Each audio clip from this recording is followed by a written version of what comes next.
जय हिंद. प्रतिशोध SM classes मध्ये सर्वांचं स्वागत. आज आपण गणित या विषयावरती अभ्यासक्रम बघणार आहोत. आता याच्यामध्ये कुठला टॉपिक बघायचा आहे आपल्याला, तर हस्तांदोलन, खेळाडू आणि सामने ह्याच्यावरती वारंवार भरतीला प्रश्न विचारले जातात. तर ते आपल्याला आता आजच्या टॉपिक मध्ये बघायचे. तर एकदम सोप्या पद्धतीत पटकन कसं उत्तर येईल ह्या पद्धतीने आपण शिकणार आहोत. हे जे गणित आहे ते दोन पद्धतीत तुम्हाला विचारलं जातं. तर ती पद्धत कोणती आहे ते आपण आता पुढे एक्झाम्पल मध्ये बघूया. तर त्याच्या आधीवर काही बेसिक गोष्टी सांगतो त्या तुम्ही लक्षात घ्या व्यवस्थित. समजा चार व्यक्ती आहेत. किती व्यक्ती आहेत? चार व्यक्ती आहेत. चार व्यक्ती आहेत. पहा, चार व्यक्ती दिलेल्या आहेत. या चार व्यक्तींनी एकामेकाशी हस्तांदोलन केल्यास एकूण किती हस्तांदोलन होणार आहे? बघा, ही मी इथं लिहितो पहिली व्यक्ती, इथं मी लिहितो दुसरी, ही तिसरी, ही चौथी व्यक्ती. पहा, आता ह्या पहिल्या व्यक्तीने ह्या तिघांबरोबर हस्तांदोलन केलेलं आहे. बघा, 1 2 3. एकूण किती हस्तांदोलन झालं पहिल्या व्यक्तीची? 3 झाली. आता दुसरी व्यक्ती बघा, या दुसऱ्या व्यक्तीनं ऑलरेडी पहिल्या व्यक्तीबरोबर हस्तांदोलन केलेलं आहे. आता त्याचं राहिलंय ते तिसऱ्या व्यक्तीबरोबर एकदा हस्तांदोलन होणार आणि चौथ्या व्यक्तीबरोबर एकदा हस्तांदोलन होणार आहे. तर किती हस्तांदोलन झालं? 2 हस्तांदोलन झालं.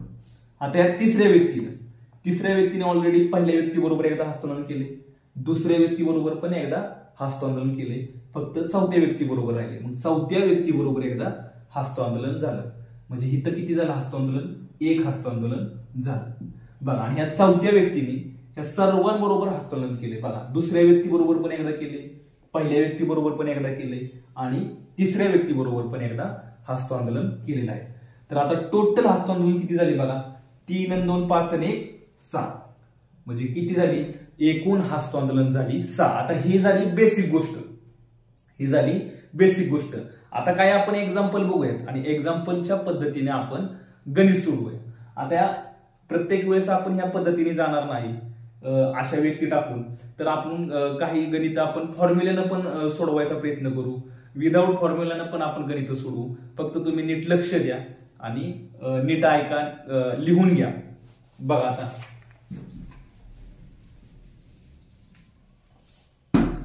बघा,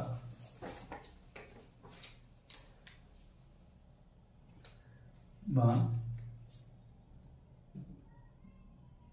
21 जणांच्या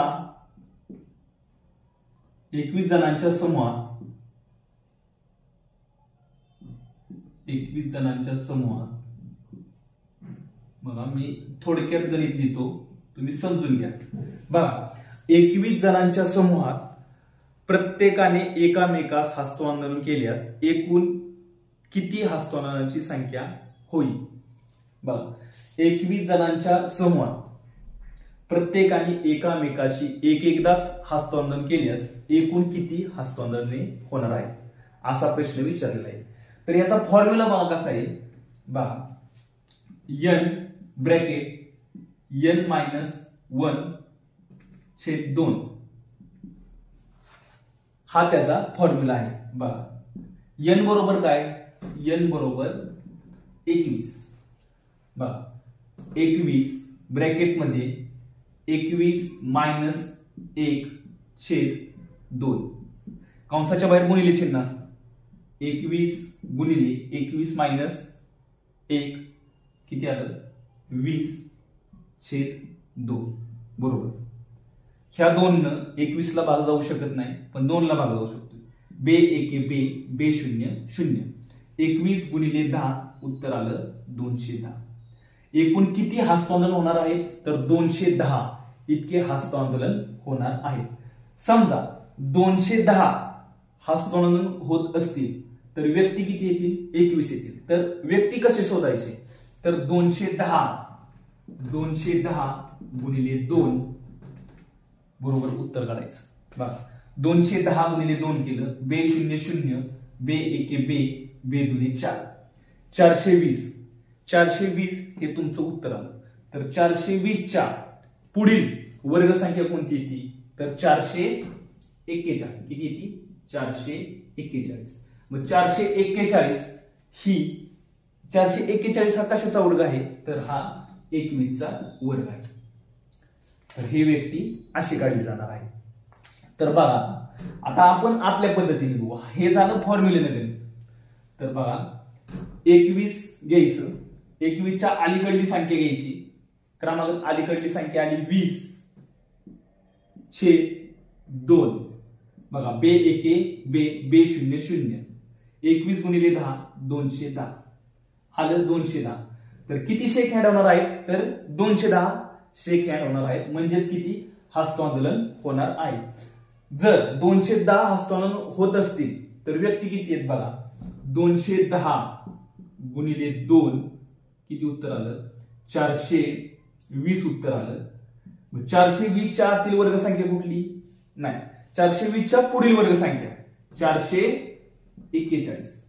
441 चा वर्ग 441 चा वर्गमूळ किती आहे तर 21 आहे. तर तुम्ही या दोन पद्धतीमध्ये उत्तर सोडवू शकता.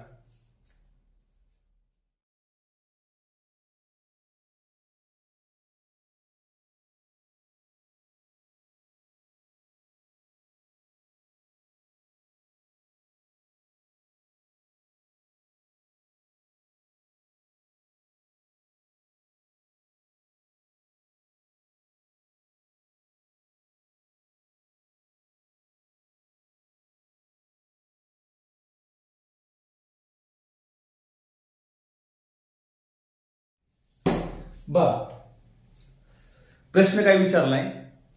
एका मिनिटामध्ये 17 व्यक्ती एकमेकाशी एकदाच हस्तांदोलन केल्यास एकूण किती हस्तांदोलने होतील किंवा किती हस्तांदोलने होणार आहेत. बघा फॉर्म्युला इथे दिलेला आहे बरोबर n ब्रॅकेट n वजा 1/2. पण आपण बघा आता कसं जायचं 17च्या अलीकडली क्रमांक संख्या घ्यायची. कुठली आली 17 गुणिले 16/2 बे एके बे बे 8 16 आणि 17 गुणिले 8 केलं उत्तर किती आलं 136. 136 इतकं काय होणार आहे तर हस्तांदोलन होणार आहे 136. समजा 136 हस्तांदोलन होणार असतील तर एकूण व्यक्ती किती असतील तर काय करायचं 136 गुणिले 2 करायचं. बघा बेसक 12 हातचा आला 1 बेत्रिक 6 1 7 आणि बे एके बे 272. तर 272च्या पुढील वर्ग संख्या कुठली आली तर आली 289. 289 चं वर्गमूळ किती आलं 17. म्हणजे याचा अर्थ व्यक्ती किती आहे तर 17 व्यक्ती आहेत. अगदी सोप्या पद्धतीत आपल्याला सोडवायचंय. काहींना जर फॉर्म्युल्यानं सोपं वाटत असेल तर फॉर्म्युल्याने सोडवा, काहींना जर ह्या टेक्निकनं सोपं वाटत असेल तर ह्या टेक्निकनी सोडवा. बघा अजून नेक्स्ट बघूया आपण.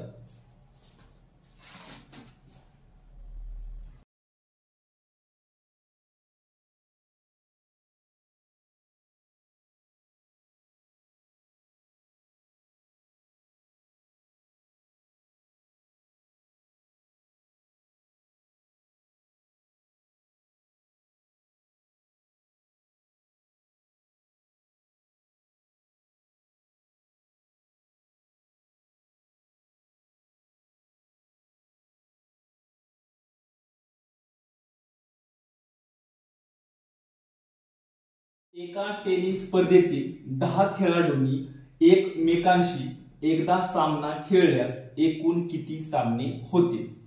काय विचारले बघा 10 खेळाडू आहेत.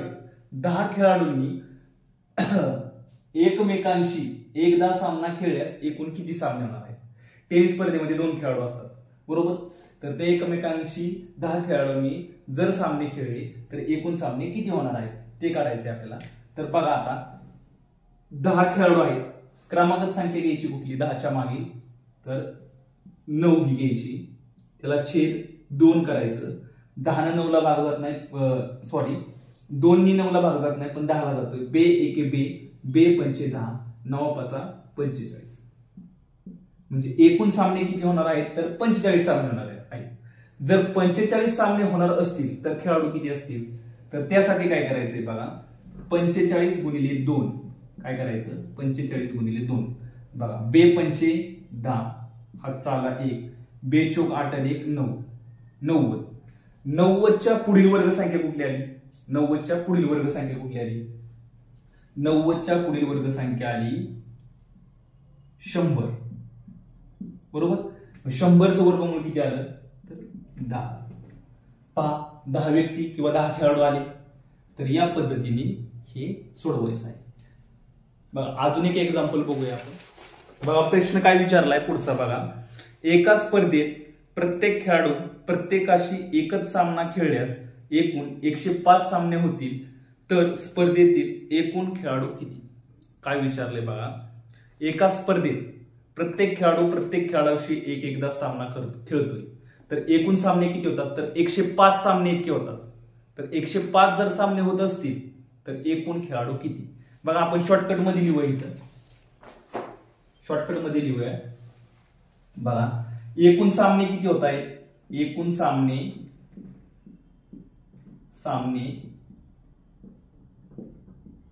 बरोबर 105 होत आहे. 105 होतात. एकूण सामने किती होतात? तर 105 होतात. तर आपल्याला काढायचे काय? तर आपल्याला काढायचे खेळाडू. बघा खेळाडू किती? प्रत्येक खेळाडू प्रत्येक खेळाडूशी एकदा सामना खेळतोय आणि सामने होतात 105 आणि आपल्याला काढायचे खेळाडू.